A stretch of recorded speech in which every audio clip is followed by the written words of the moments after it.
Senhor Jesus, amado Mestre, que as tuas bênçãos de paz envolvam-nos a todos. Nós agradecemos pela oportunidade que se renova para nós, que nos proporciona a oportunidade de crescimento, aprendizagem, trabalho, e os teus mensageiros, nossos amigos espirituais, que nos orientam os passos, que nos auxiliam, possam nos inspirar e nos amparar uma vez mais para mais uma jornada neste dia, a jornada de estudo e a jornada de trabalho. Que nossos estudos em torno do Apocalipse possam ser úteis para o tratamento, o amparo dos nossos irmãos que estão albergados na Fraternidade Espírita Camilo Chaves, que o estudo possa favorecer a formação do clima adequado para a realização da reunião mediúnica, que nós sejamos felizes no enfoque do tema, que possamos, em conjunto, operar segundo os planos do amor e da fraternidade. Que assim seja. Muito bem, vou projetar aqui o texto. Projetar o texto de hoje.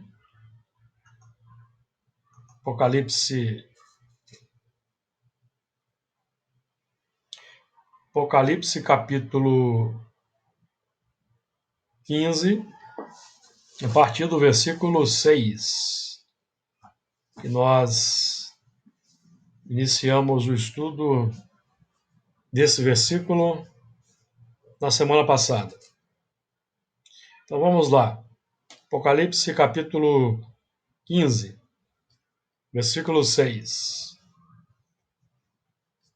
E os 7 anjos que tinham as 7 pragas saíram do templo, vestidos de linho puro e resplandecente, e cingidos com cintos de ouro pelos peitos.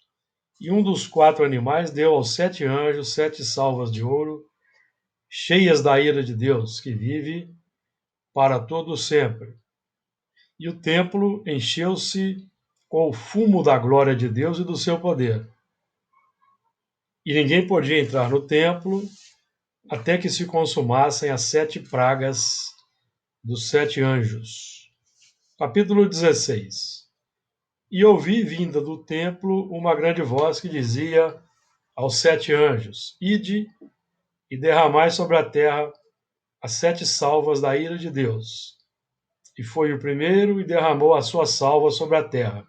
E fez-se uma chaga má e maligna nos homens que tinham o sinal da besta e que adoravam a sua imagem.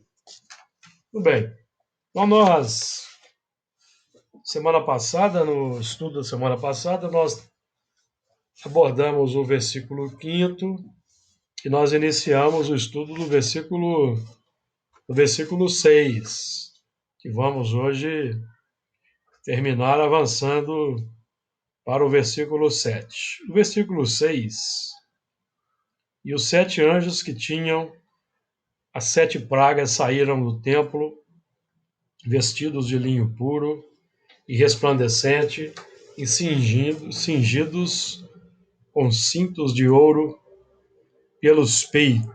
Nós já trabalhamos anteriormente e vimos que os 7 anjos formam um conjunto das pessoas, das circunstâncias, dos acontecimentos que são disponibilizados, e é o conjunto que é disponibilizado pela misericórdia divina para favorecer a nossa caminhada e a nossa evolução. E nós mesmos vamos integrando esse grupo dos 7 anjos no plano positivo à medida que nós vamos confirmando a nossa vocação para a prática do bem e do amor ao próximo. Isso no nosso campo individual, pessoal. No campo exterior, nós não temos controle sobre esses 7 anjos, de um modo geral. Então, nós estamos sujeitos à misericórdia divina. E vamos, então, operar com esse plano didático que independe da nossa vontade, foge ao nosso controle, de modo geral, para operarmos a nossa transformação moral. Então, esses 7 anjos que tinham as 7 pragas, que representam aquela oportunidade para respaldar o destino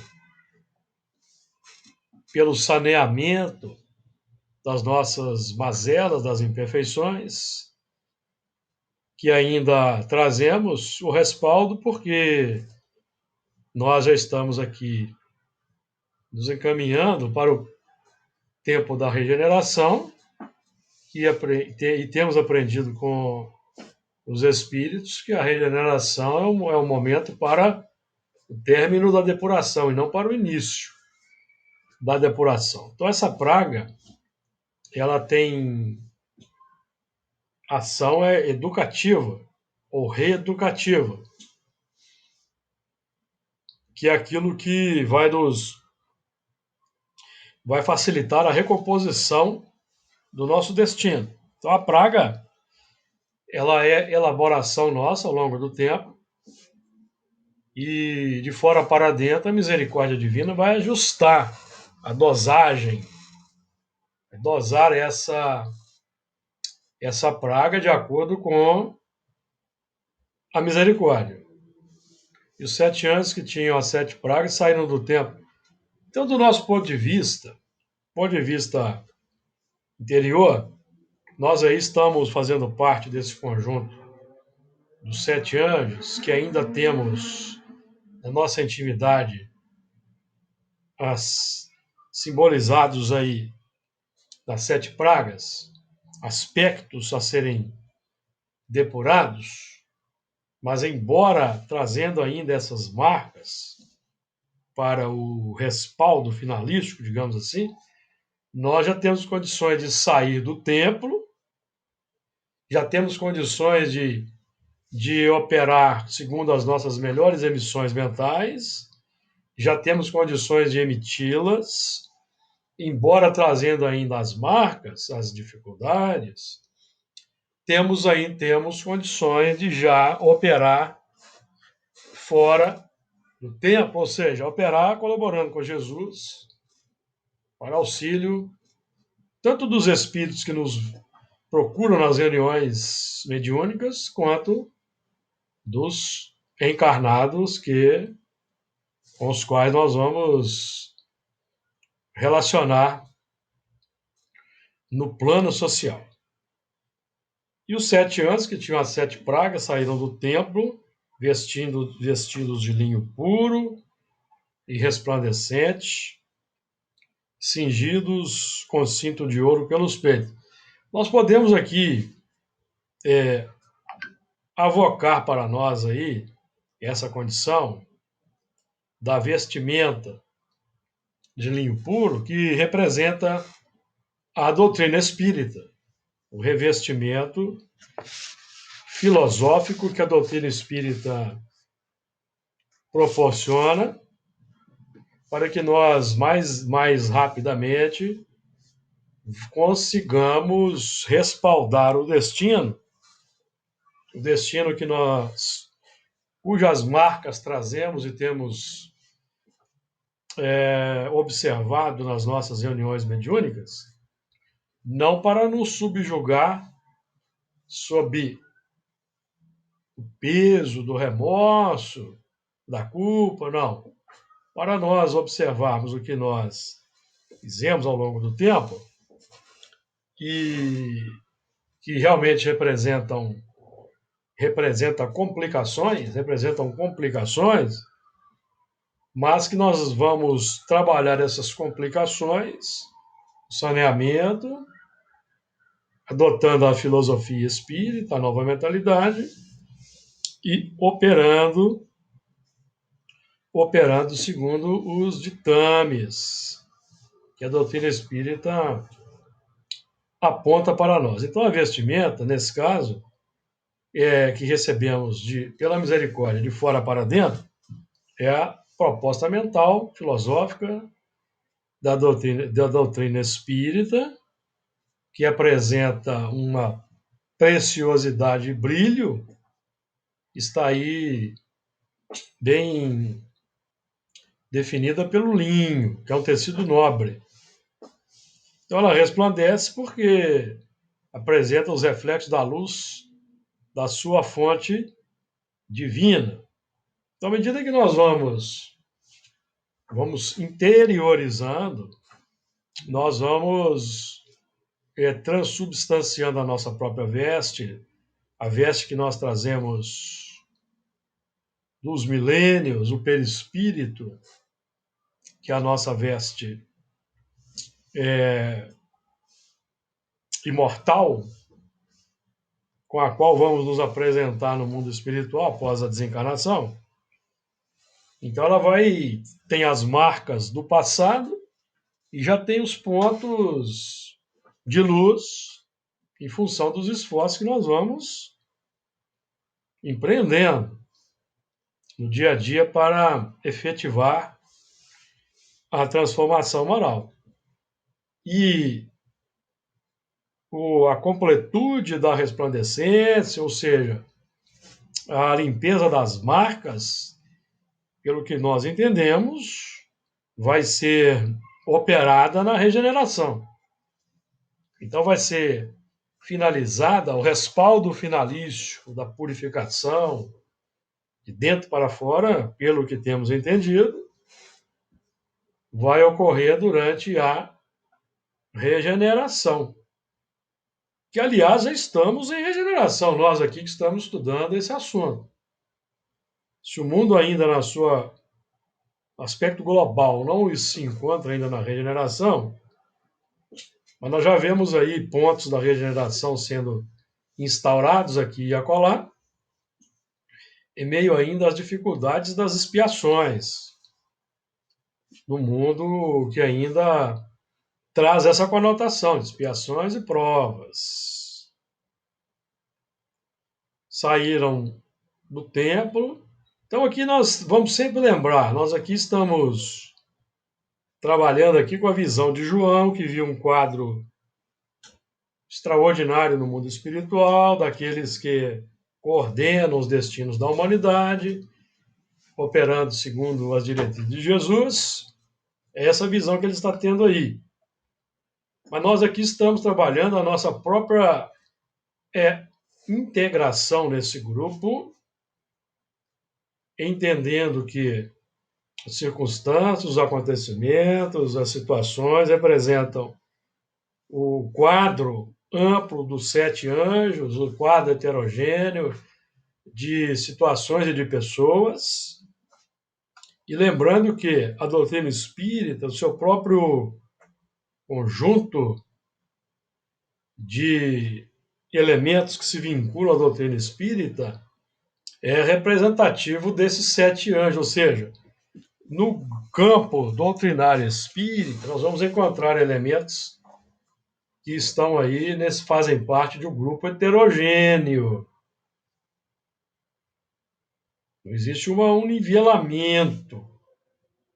Não estamos todos nivelados num padrão único. Então é preciso levar isso em conta. E em função da diversidade dos caracteres. Isso é muito claro, evidentemente. Vestido de linho puro. Então, quanto mais virtudes, mais resplandecência no nosso perispírito, mais brilho. Quanto menos virtudes, mais imperfeições, menos luminosidade. As paixões apresentam pontos obscuros, e as virtudes, pontos luminosos. À medida que vamos tendo eficiência nos processos de renovação, a luminescência vai se ampliando. Cingidos com cinto de ouro pelos peitos. Então vejam bem, vamos lembrar de João Batista que era cingido por um cinto de couro, lembra-se? Pelos peitos, que representa, o cinto representa a contenção, né? Dos sentimentos. Contenção dos sentimentos.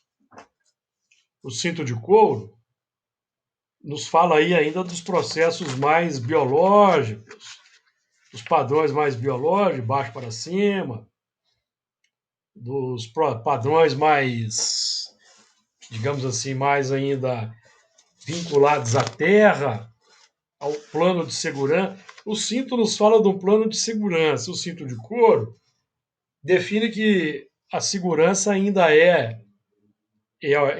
está muito vinculada ao plano físico, ao plano material. Sensações, digamos assim. E o cinto de ouro, que é característica desses espíritos vislumbrados pelo João Evangelista, já representam um componente virtuoso pleno.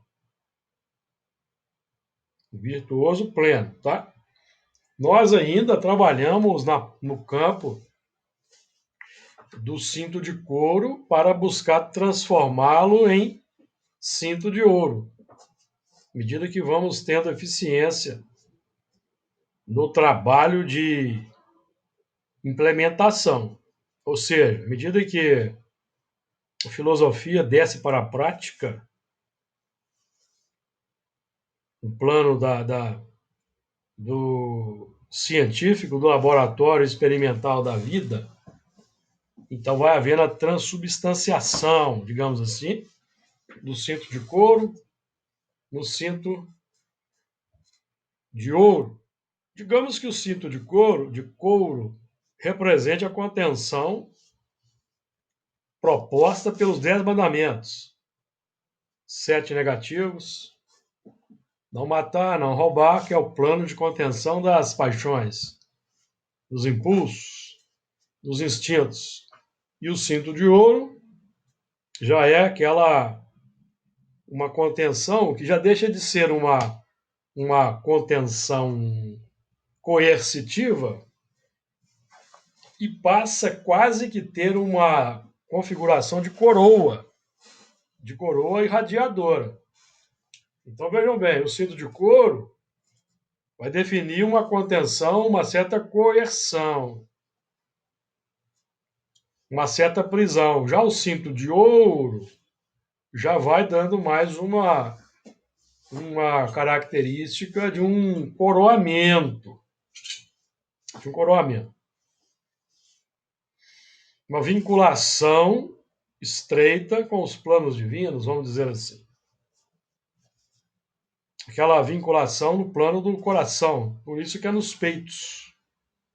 Então, no primeiro momento, nós precisamos trabalhar no controle dos impulsos, e no segundo momento, nós vamos operar de acordo com as irradiações das virtudes. Você falou aí, passando pelos peitos, acho que por isso também que é de ouro, né? Porque ouro nos remete a um metal nobre, né? E aí sentimentos nobres, né? Sim.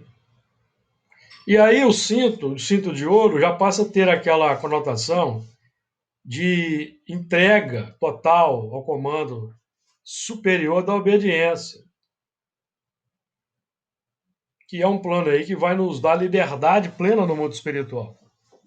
Por mais paradoxal que isso pareça, estamos falando de um cinto que cinge, que contém, mas aqui já é uma entrega, um cinto de ouro, entrega total ao comando superior pela obediência. Nesse momento, os planos infinitos divinos estão abertos para nós. Então, é um cinto que define libertação e não prisão. Enquanto que o cinto de couro define uma certa contenção coercitiva. Só para trabalharmos aí no plano das ideias. Aqui nós não estamos trabalhando com um plano interpretativo fechado, finalístico, não, tá? São ideias para que o entendimento aí vá se abrindo para nós. Então, o cinto, como sendo a linha de segurança. O cinto de couro define que a nossa linha de segurança está muito ainda no plano mais material. E o de ouro já define que a nossa segurança já está mais centrada no plano das virtudes, do amor, da bondade. Mais algum comentário antes de passarmos à frente para o versículo 7? Júnior, Fala, Fernando. esse cinto de couro não seria como que a resposta que Emmanuel deu ao Chico Xavier como contenção, né? Disciplina, disciplina, disciplina. Isso mesmo. Contenção. É o, bo- Porque, é o cerne dos 10 mandamentos. Não matar, não roubar, não adulterar. Disciplina, disciplina, disciplina. Contenção dos impulsos. quer dizer, à medida que nos disciplinamos, nós adquirimos a liberdade de pensamento e ação, né? Mas dentro dos parâmetros cristãos. Lembrando que o termo cristão aí, a gente precisa ajustar, Sim, senão nós vamos nos manter no plano do sectarismo. Quando nós falamos cristão, vamos colocar amor puro, bondade humana. A gente precisa da religião até para dar um direcionamento, certo? Mas a gente precisa abrir mais o entendimento, definindo como cristão o plano do amor e da bondade humana. Porque o termo cristão, nós é que criamos. Jesus não fundou nenhuma religião. Jesus veio vivenciar o amor e a bondade humana. Então, o mundo regenerado não é um mundo religioso clássico como nós entendemos. É o mundo da fraternidade, do amor, da bondade humana, da religião natural, ou seja, os homens vamos compreender a existência de Deus, a imortalidade da alma, a lei das vidas sucessivas, no plano universalista, não no plano sectarista, certo? Tendo Jesus como modelo, o tipo mais perfeito, que Deus nos tem apresentado. Deu uma ideia aí para nós? sim. É fazer a outra aquilo que gostaria que o outro nos fizesse, né? É, Também. exatamente. Lembrando que Kardec, ele tinha em mente a materialização na Terra da religião natural. Religião natural. Por isso que o Chico vai dizer, a certa altura, que a religião do futuro chamará fraternidade.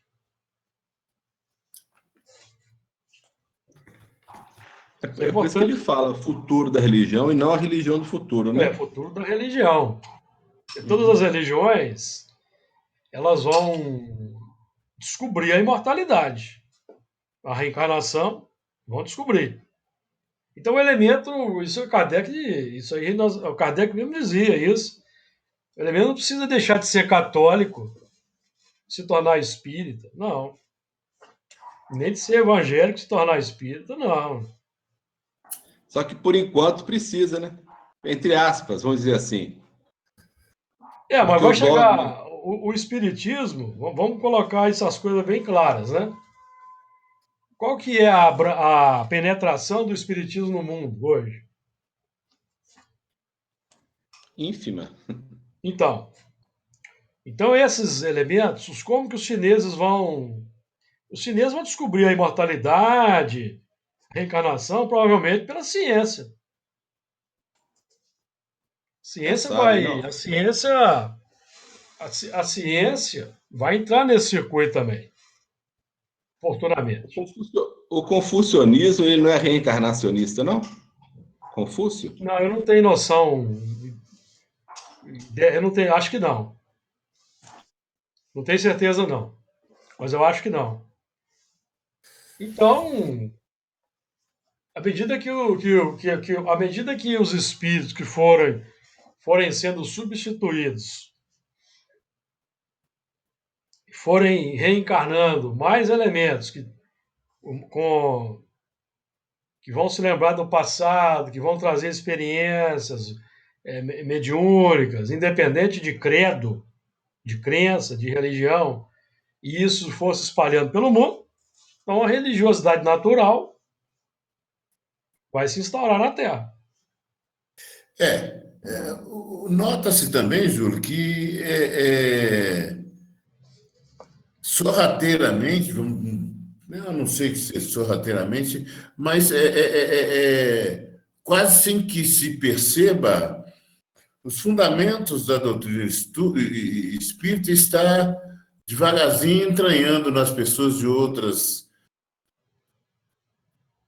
vamos dizer, matriz religiosa, porque mesmo aqueles, a gente ouve muito daqueles que não acreditam no espiritismo, falar assim, na próxima reencarnação eu quero vir assim. Ou na próxima reencarnação, na próxima vida eu não quero vir desse jeito. Quer dizer, sem que eles percebam, eles já estão, né? O movimento é esse, à medida que as ideias forem avançando aí no terreno do inconsciente coletivo, digamos assim, Isso. as coisas Porque vão. Mas nós temos que tomar cuidado, nós, com o sectarismo, né? não, não, não, não. Porque eu não Eu estou estou falando de dizendo você, não, mas assim, a gente nota é, que quando se fala, por exemplo, Brasil, coração do mundo, pátria do evangelho, tem muita gente que fica no plano aí de um novo exclusivismo, como se o Brasil fosse um predestinado, e muita gente se deita num berço esplêndido de uma de um postulado que na prática está muito longe de se tornar realidade. exato. Porque quando as pessoas do mundo inteiro olham para o Brasil, o que é irradiado daqui não é um evangelho, as feições vivenciadas por Jesus, não. Nós temos as notícias que se multiplicam lá fora sobre o Brasil são das complexidades que Muito complexo. muito complexo o quadro. E nós aqui vivemos aqui dentro, sabemos quanto é complexo.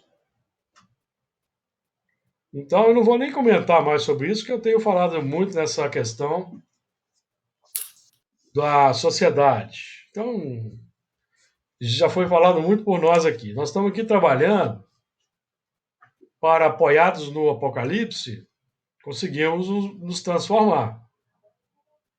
E pelo menos nós, individualmente, não sermos mais um desses elementos que mantém o Brasil no atraso moral. Embora batendo no peito e se dizendo religioso. Que é o grande desafio, o paradoxo, que é expressar Jesus de fato nas ações. E não da boca para fora. Vamos lembrar dos fariseus.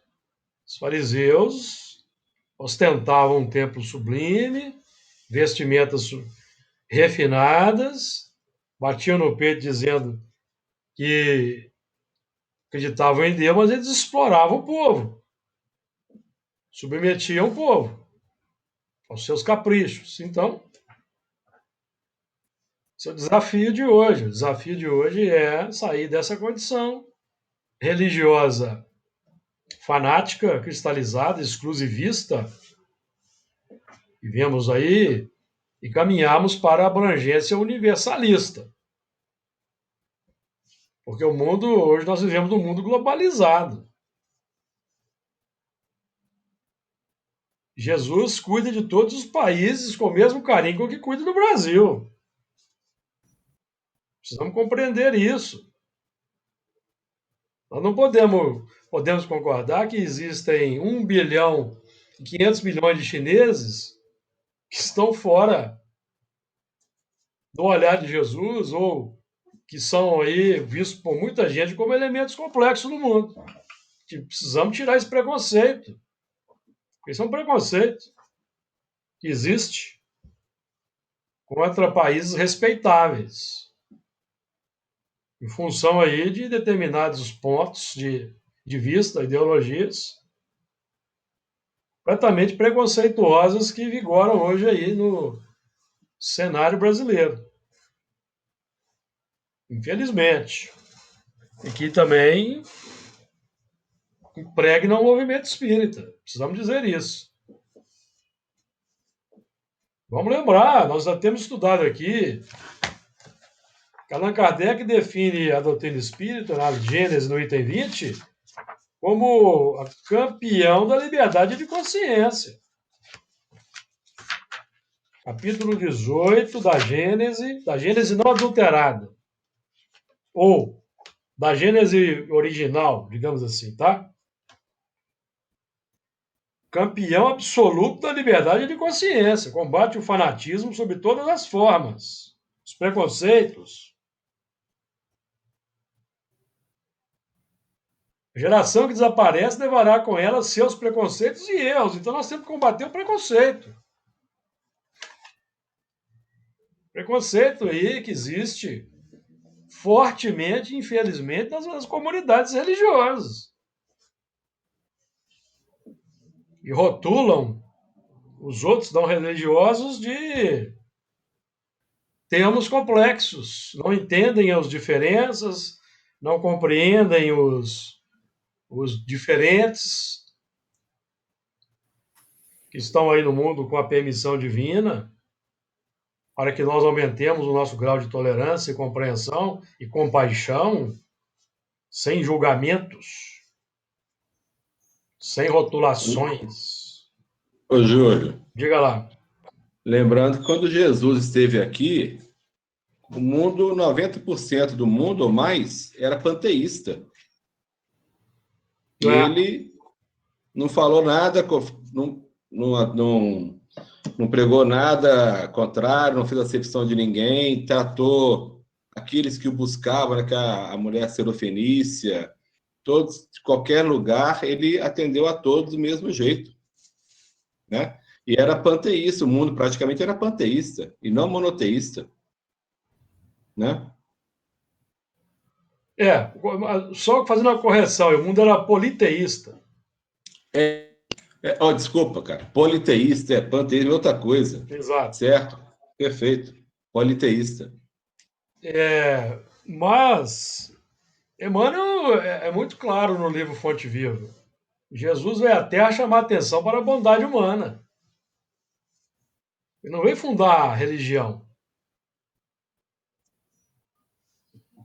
Então, ele deixou um preceito científico, amar, bem dizer, fazer bem e orar. É um preceito científico, uma fórmula matemática científica de vida. Amar, bem dizer, fazer bem e orar. De tal forma que, se nós conseguirmos amar, bem dizer, fazer bem, amigos, nós já estamos no plano da oração natural. A oração vai ser a cereja do bolo.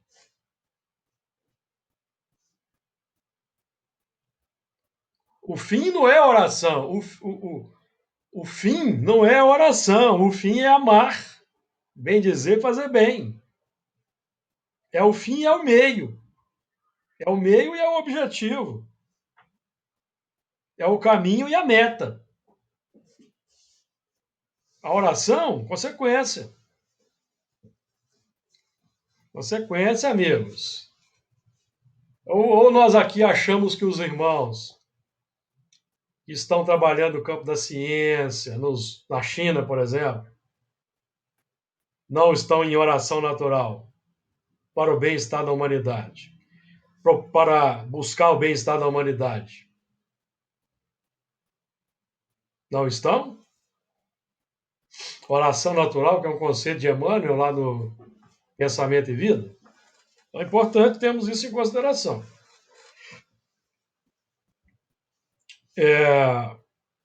Então vamos lá, versículo 7. E um dos quatro animais, deixa eu ver aqui se tem alguma coisa a mais aqui para... E um dos 4 animais deu aos 7 anjos 7 salvas de ouro cheias da ira de Deus, que vive para todo sempre. Os 4 animais.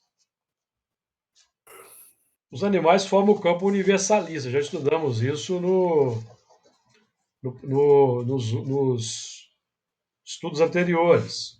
Capítulo 4, por exemplo, se não me engano, fala dos 4 animais. Ou o capítulo 7, agora eu não me recordo com certeza. Então nós temos lá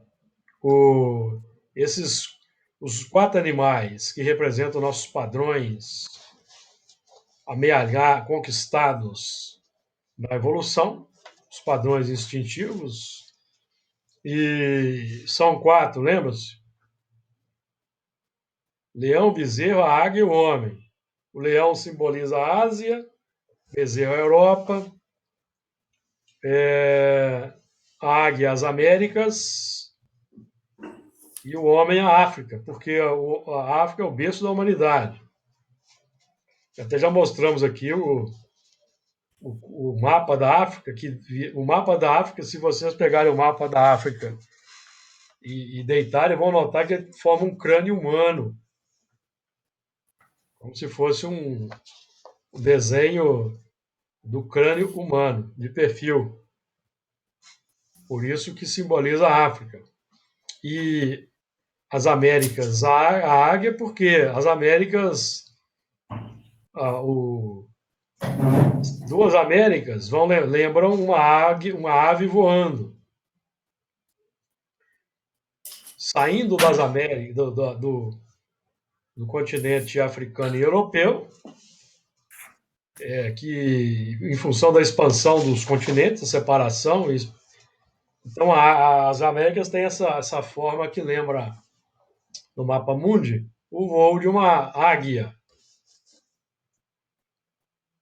Que é aquela águia com as asas abertas, voando, saindo, que é o símbolo da transferência do conhecimento religioso hebreu, a revelação, para o novo mundo. Isso também está bem definido simbolicamente em Ezequiel capítulo 17. Ezequiel capítulo 17, vocês depois podem ler lá, vocês vão ver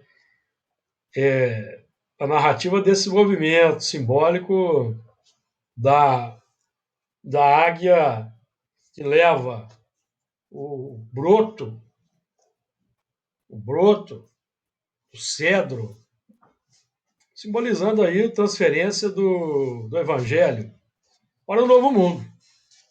Um movimento natural em função da reencarnação, da chegada dos europeus aqui, trazendo as notícias do Evangelho, e a reencarnação subsequente dos europeus gradativamente no novo mundo. Então, o Evangelho foi se transferindo. A árvore do Evangelho foi sendo transferida pelos espíritos e para que vinham encarnados. Processo natural, tá, amigos? É um processo natural, em função da própria expansão do mundo, do descoberta do novo mundo e colonização e ocupação do novo mundo.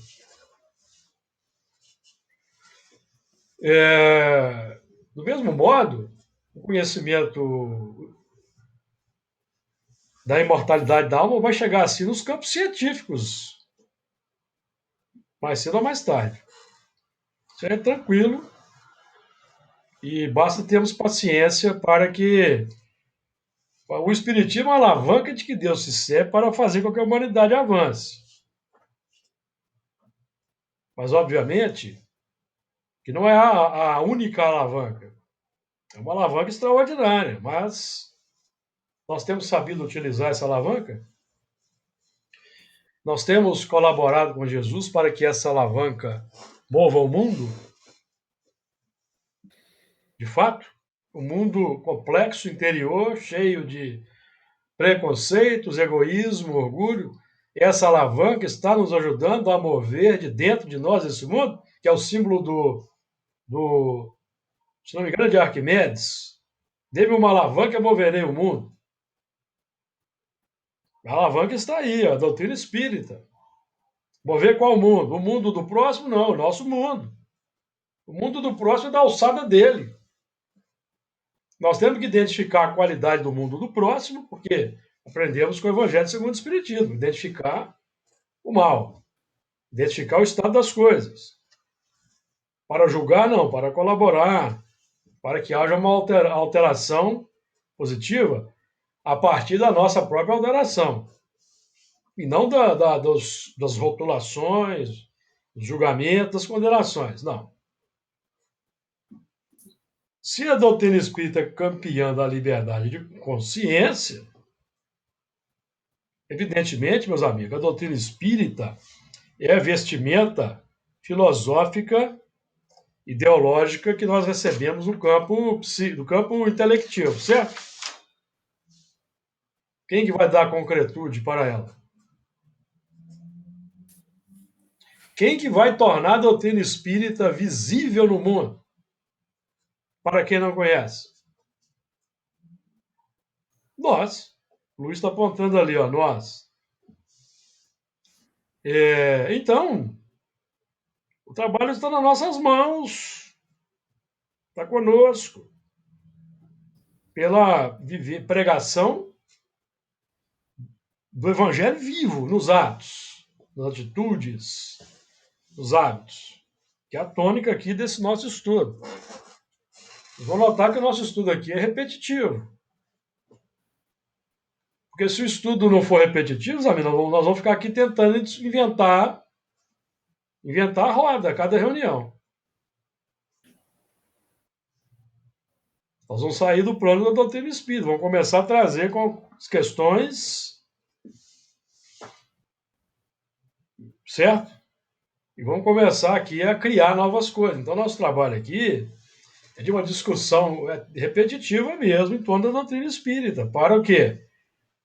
Sedimentação, interiorização.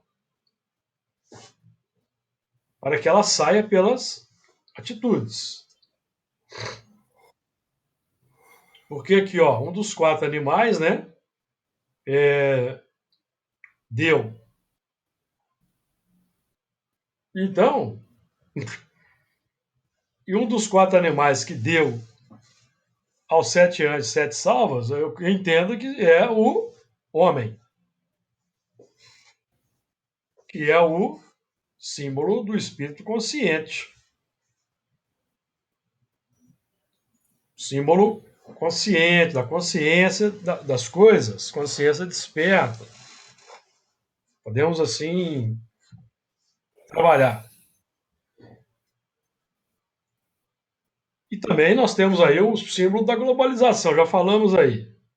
Que tem gente que defende que a globalização é o mal, são os que querem manter a Terra no plano do retardamento. No plano retrógrado. Globalização nunca que vai ser retrocesso, vai ser. Senão, ela nem teria sido começada. Senão, meus amigos, a globalização, que lá nos primórdios iniciou-se com o comércio, isso nem iria começar. Cada grupo ia permanecer no seu movimento isolado e estanque. Mas é um processo irreversível. Irreversível, que foi, inclusive, atacado aí recentemente. Recentemente atacado. Porque nós temos que compreender que o mundo, nós somos uma só família. Somos uma só família, amigos. Nós estamos reencarnados no Brasil, amanhã poderemos estar reencarnados em outro planeta, outro país. Então nós temos que ter a mente aberta. Temos que ter a mente aberta. Respeitar o país, mas não sermos ufanistas, fanáticos. Porque o fanatismo, o ufanismo, o nacionalismo engendrou dificuldades no mundo aí. Engendrou dificuldades. Então vamos lá. Um dos 4 animais deu aos 7 anjos, repetindo, né? Circunstâncias, situações, acontecimentos, doenças, síndromes, tudo que nos favorece na Terra,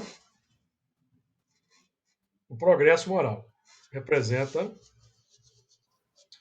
um dispositivo aplicado pelos 7 anjos, simbolizando os que controlam, gerenciam a evolução na Terra, tá? Aos 7 anjos. Pode falar, Fernando. Eu estou vendo aqui algo muito interessante, né, com relação às mensagens, né? Essa pandemia na qual nos encontramos, ela vem trazer uma mensagem, né? Fazer a mensagem. Mundial. Sem dúvida. E concomitantemente, nós temos lá no Japão, né?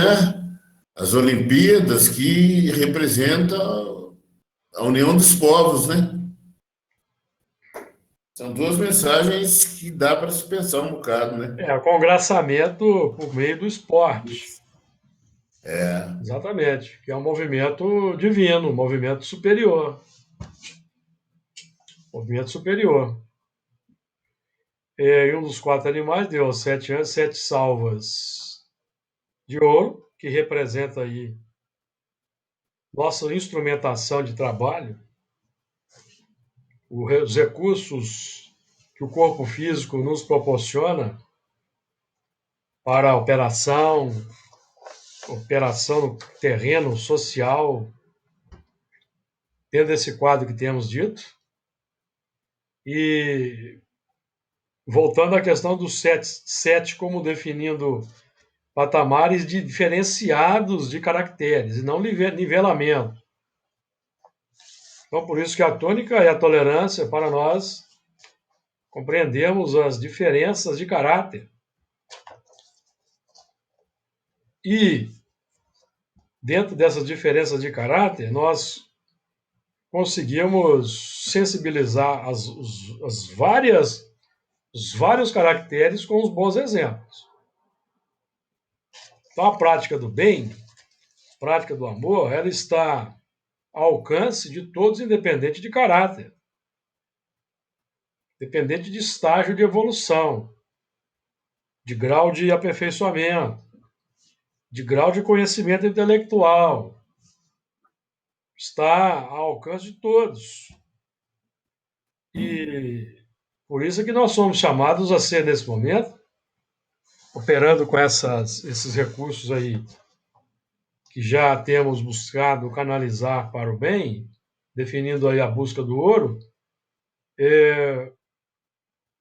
para sensibilizar esses irmãos de forma positiva. Nas várias frentes de ação aí no mundo. Então, o campo aí para a nossa atuação nas frentes de transformação do mundo, amigos, não são só os campos religiosos, não. Hoje nós podemos colaborar, hoje nós temos condições de colaborar para uma influência positiva no mundo até no campo do consumismo, do consumo consciente das coisas. Buscando não desperdiçar os recursos, a água, por exemplo, a energia elétrica. Nós temos condições dessas pequenas coisas do dia a dia, nós temos a oportunidade de colaborar para que o mundo melhore. O consumo, né? Eu me lembro de um Emmanuel falando, por exemplo, sobre o consumo de carne, que evidentemente que Emmanuel não combate o consumo de carne, mas ele pede, por exemplo, eu me lembro de um texto em que ele, no Natal, ele recomenda que nós, por exemplo, diminuamos pelo menos um pouco o consumo das aves para evitar sofrimento das aves. Olha que interessante. Então, se nós conseguimos, por exemplo, reduzir o consumo de, por exemplo, carne de boi, o boi, criação bovina impacta o meio ambiente de uma forma absurda, meus amigos. Se a gente consegue diminuir um pouco, nós estamos colaborando para o meio ambiente. Então, vejam bem, por que eu estou dizendo isso? Porque André Luiz, no livro Conduta Espírita, que é um livro singelo, nós vamos observar que ele nos chama a atenção para essa atuação no campo social ali, ó. A nossa mentalidade não pode ser mais a do século XIX, que era aquela mentalidade colonizadora, destruidora, crassa. Estamos colhendo os resultados hoje disso aí. De uma destruição desenfreada sem preocupação com o futuro. Então hoje isso é urgente uma tomada de posição nas várias frentes que podemos atuar. Nessa linha até das escolhas das coisas que vamos comprar. Veja que interessante. 7 salvas de ouro, cheias da ira de Deus, que vive para todo sempre. Então, que vive para todo sempre, o amor, Deus, inteligência suprema, causa primária de todas as coisas, onisciente e onipresente. As salvas de ouro, cheias da ira de Deus, que representando aí a ira, nós temos estudado aqui, a ira simboliza a lei de causa e efeito. Então a ira de Deus, ela vai chegar para nós nos entrechoques da sociedade. Os entrechoques da sociedade representam a ira de Deus chegando para nós. Os elementos complexos definem o escândalo necessário, a justiça que se apresenta para nós, para que nós aproveitemos a oportunidade para fazer o oposto. Fazer o oposto do que nos é apresentado. Então, os elementos complexos estão aí para que nós não façamos igual, façamos diferente, façamos o melhor possível, para que,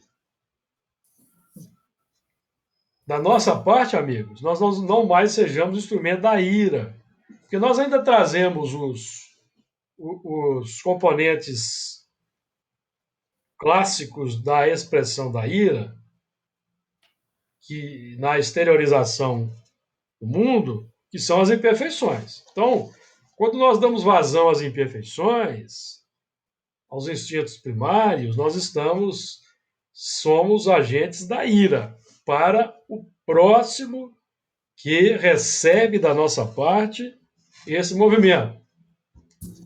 Somos agentes da ira. Certo? Então, nós estamos hoje aqui com as ferramentas para que, de nossa parte, a ira não mais tenha amplitude. Que nós não sejamos mais instrumento da justiça. Consigamos ser instrumento da misericórdia. Instrumento do amor. E, quando eu estou dizendo isso, quer dizer que nós vamos passar a mão na cabeça das pessoas, não, amigos. Não é isso, não. Porque nós temos que conjugar com o todo que aprendemos em doutrina espírita. Lembra-se do capítulo 10, itens 20 e 21, que fala da nossa posição perante o mal? Que se o mal de uma pessoa prejudica só ela mesma, nós vamos orar por ela e vamos deixar. Mas se o mal de uma pessoa prejudica um grupo maior, nós temos o dever de agir para beneficiar o grupo maior, amigos. Está lá no Evangelho segundo o Espiritismo. Então nós somos chamados ao movimento da não omissão. Questão 932. Não omissão dos bons. Porque o mal tem ganhado abrangência pela omissão dos bons. Então é conjugar. Conjugar. O amor que corrige, que reeduca, é amor. Não é mais justiça, é misericórdia. Embora represente justiça para aquele que recebe. Então, o nosso plano de ação é da boa intenção sempre, buscando sair dessa condição da omissão do que nós já sabemos que deve ser aplicado, não nos omitimos, saímos a campo atuando, agindo. Agora, essa ira, a consciência da ira que trazemos em nós, ela vai surgir quando a consciência desperta. Quando a consciência desperta, porque enquanto a consciência não desperta, não é ira, é atuação natural. Os primitivos estão agindo de forma natural, que é o que eles sabem fazer. Nós é que não podemos agir mais como os primitivos, como os espíritos primitivos, aqueles que estão ainda na infância da humanidade, na condição de selvagens, semi-selvagens, como temos aprendido no Evangelho segundo o Espiritismo, que são os espíritos que estão nas fases iniciais do processo intelecto-moral junto a nós no mundo hoje. Porque o mundo ainda é um mundo de provas e expiações. Evidentemente que quando terra for o plano da regeneração, esses elementos primitivos mais violentos não estarão mais aqui na Terra. Os mais dóceis, certamente, ainda estarão para uma aprendizagem mais avançada. Então, e um dos 4 animais deu aos 7 anjos 7 salvas de ouro, cheias da ira de Deus, que vive para tudo sempre. Esse foi o plano aí do nosso, o chamado para a nossa atuação aí no mundo, fora do templo, que é a tônica desse